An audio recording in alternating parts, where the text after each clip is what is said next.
जय श्रीराम, जय शिवराय.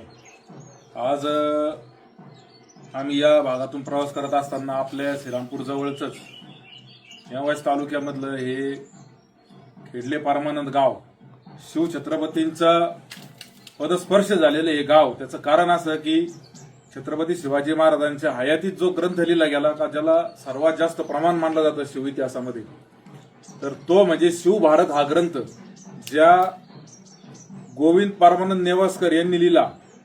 त्या गोविंद बाबांच्या समाधी मंदिरापाशी, त्यांच्या मूळ गावापाशी आपण या ठिकाणी आलेलो आहे.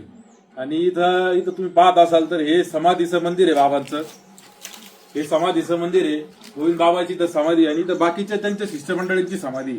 ज्यावेळेस शिवछत्रपतींचा आग्रा दौरा झाला होता, त्या आग्रा दौऱ्याच्या वेळेस शिवाजी महाराजांनी या गोविंद बाबांच्या, ज्यांनी शिवछत्रपतींचा शिवभारत हा हयातीत असताना ग्रंथ लिहिला, या मठाला, या त्यांच्या वाड्याला भेट दिलेली होती छत्रपती शिवाजी महाराजांनी आग्रा दौऱ्याच्या वेळेस. तरी असं हे परमपवित्र ठिकाण, तिथं आपण जात पण पाहतोय, वरवट आहे. हे जात एवढं मोठं तुम्हाला कुठं पाहायला भेटलेलं नसेल. आणि इथून एक भुयारी मार्ग असल्याची देखील माहिती मिळते. हा भुयारी मार्ग ब्राह्मणी गावामध्ये त्या ठिकाणी निघतो आणि त्यानंतर गोरक्षनाथ गडावर जातो. असा हा ऐतिहासिक वारसा लाभलेलं खेडले परमानंद हे गाव.